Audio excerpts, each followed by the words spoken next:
ये प्रजा सम्मान करती है महाराज के फरमान का और कहती है प्रजा कि राजा में भी अरे अंश है उस परमात्मा भगवान का, उस परमात्मा भगवान का, उस परमात्मा भगवान का। महाराज के जीवन की जय जयकार हो, जय जयकार हो, जय जयकार हो। जयति जयति जय अवधपति, जय भूपति पति भूप सुयस रहे जग में सदा। ये कीरत विमल अनूप, ये खुशहाली का, ये खुशहाली का ये बजे टंका, ये आपकी रोशनाई का और दसों दिशाओं में रहे गौरव। यश वीरताई का, यश वीरताई का, यश वीरताई का।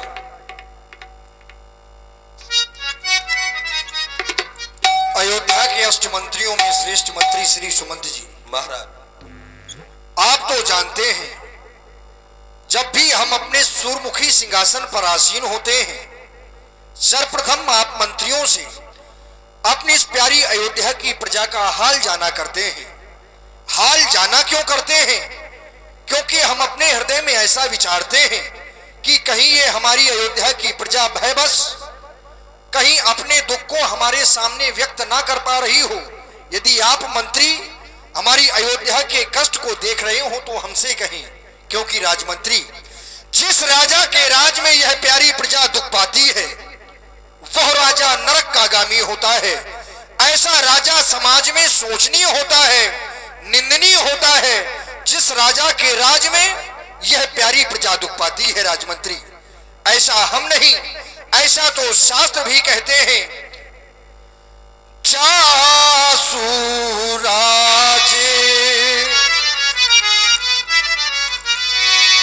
जासु राजे प्रिय प्रजा दुखारी सोना पे अवश्य सोना पे अवश्य नरक अधिकारी सोना पे अवश्य। वह राजा नरक का गामी होता है जिस राजा के राज में यह प्यारी प्रजा दुख पाती है। वह राजा समाज में निंदनीय है, शोचनीय है, जो राजा अपनी प्रजा को निज प्राणों की भांति प्रेम नहीं करता, निज प्राणों की भांति स्नेह नहीं करता। ऐसे राजा के लिए हमारे शास्त्र कहते हैं सोचिए न पाती, सोचिए न पाती जो नीति न जाना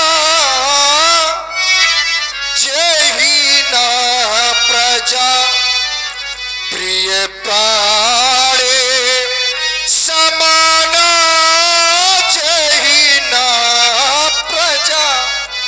जिस राजा को निज प्राणों की भांति यह प्रजा प्रिय नहीं होती, ऐसे राजा के जीवन को धिक्कार है। राजमंत्री इस संसार में हमने देखा है कि व्यक्ति को बहुत सुंदर स्वरूप मिल जाता है, बहुत सा धन मिल जाता है, यश पद मिलने के बाद में व्यक्ति के जीवन में अहंकार आ जाता है।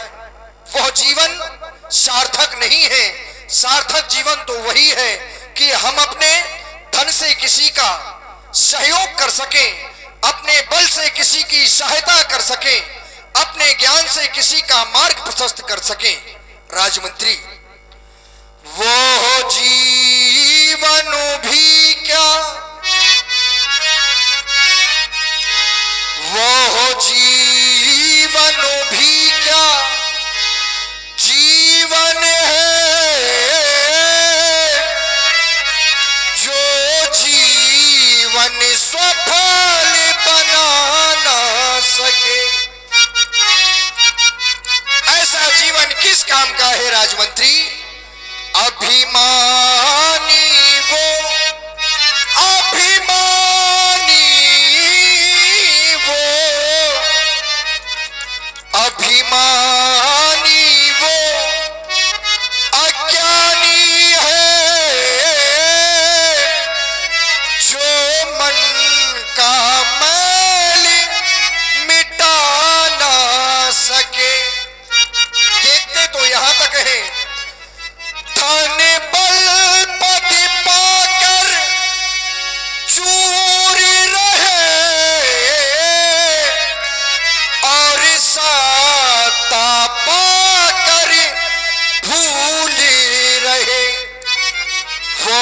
सारी शक्ति निरर्थक है, जो काम किसी के आ ना सके, वो जीवन भी क्या जीवन है, जो जीवन सफल बना ना सके। राजमंत्री, जीवन यही सार्थक होता है।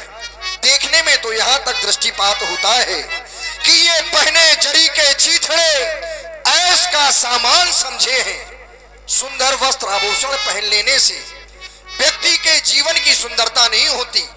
वास्तविक सुंदरता तो व्यक्ति के निज कर्मों से होती है, निज चरित्र से होती है।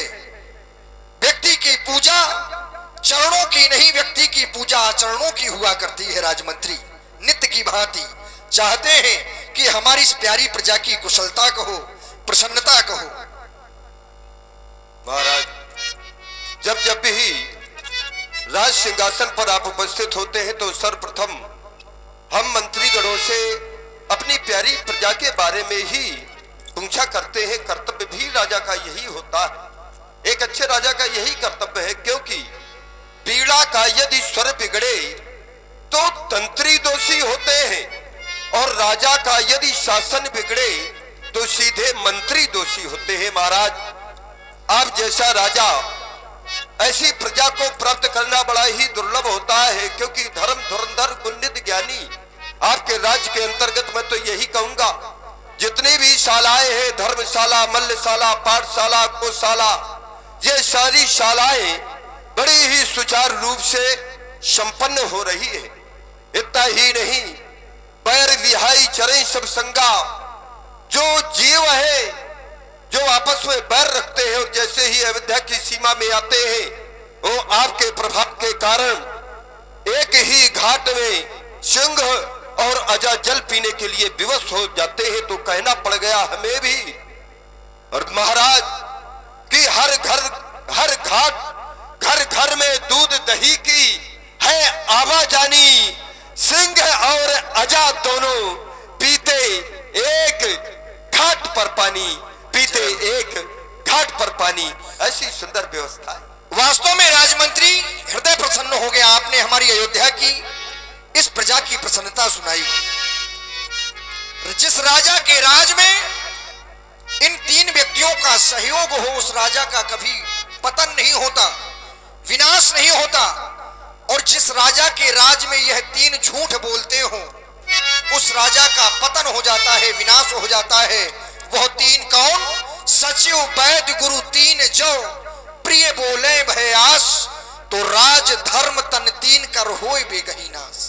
सचिव, वैद्य यदि ये झूठ बोलते हैं और गुरु यदि ये झूठ बोले तो राजा का विनाश हो जाता है। राजमंत्री, लेकिन विचार कर रहा हूं, आपने जो हमारी अयोध्या की प्रजा का दर्शन किया है वह एक बाहरी दर्शन है।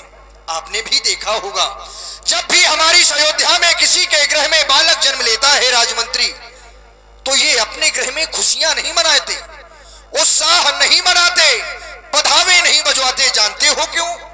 क्योंकि इनको ऐसा ज्ञात है कि इनके राजा के पास एक भी संतान नहीं है। इनका राजा आज भी निपूता है। कहीं राजा के कानों में इन बधावों की आवाज ना पहुंचे जिसे सुनकर महाराज को कष्ट हो। राजमंत्री, यदि ये अपनी प्रसन्नता में खुशियां नहीं मना रहे हमारे दुख के कारण, तो क्या ये इनका निज दुख नहीं है? और जब हमारी प्रजा का दुख है तो ये तो हमारे लिए सर्वोपरि दुख हो गया। इससे बड़ा दुख फिर हमारे जीवन में कोई दूसरा हो नहीं सकता कि आखिर हमारे कारण हमारी अयोध्या की प्रजा आज दुखी है, अपने पुत्र जन्मोत्सव की खुशियां नहीं मना पा रहे। राजमंत्री, देखे ना, ये हमारा जीवन समय के साथ आगे की ओर बढ़ रहा है। और ये तो सिद्धांत भी कहता है कि बिना पुत्र नहीं नर गति पावे। यदि व्यक्ति का जीवन गृहस्थ आश्रम में व्यतीत हो रहा है और पुत्र नहीं है, तो ऐसा मनुष्य नर गति को प्राप्त नहीं होता। राजमंत्री, हम क्या लेकर आए थे, क्या लेकर जा रहे हैं?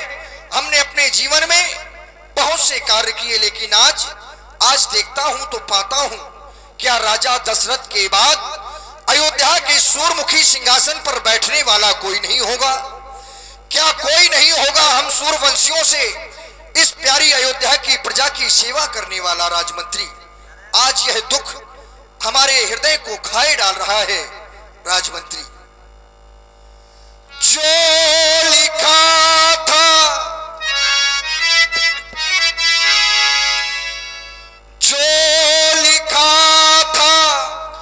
आंसुओं के संग बह गया,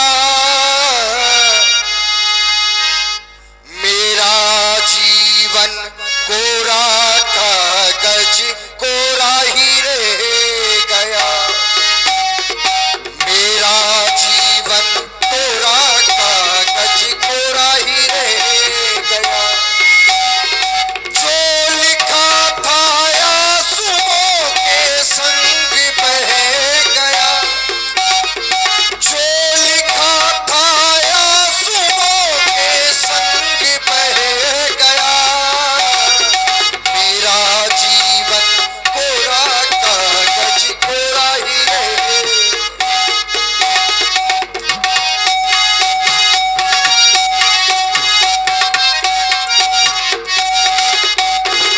मेरा जीवन कोरा कागज कोरा ही रह गया।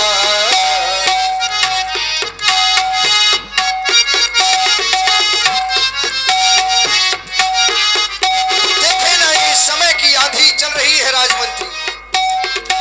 एक हवा का झोंका आया, एक हवा का झोंका आया, डाली से टूटा फूल, डाली से टूटा फूल, ना पवन की ना चमन की, ना पवन की ना चमन की, किसकी है ये भूल, किसकी है ये भूल, बह गई खुशबू हवा में कुछ न रह गया, बह गई खुशबू हवा में कुछ न रह गया, मेरा जीवन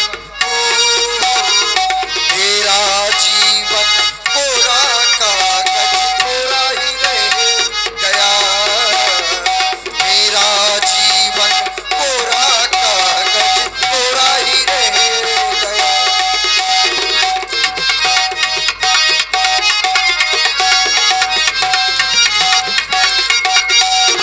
जो लिखा था आंसुओं के संग बह गया, जो लिखा था आंसुओं के संग बह गया, मेरा जीवन कोरा कागज कोरा ही रह गया, मेरा जीवन कोरा कागज कोरा ही रह गया, मेरा जीवन कोरा कागज कोरा ही रह। बस राजमंत्री, आज के राज दरबार को यहीं पर स्थगित कर दिया जाए। हम अपने श्री निज गुरुदेव भगवान के समीप जाएंगे, अपने दुख को उन्हीं से कहेंगे और किसी से नहीं। जो आज्ञा महाराज। आज का दरबार यही से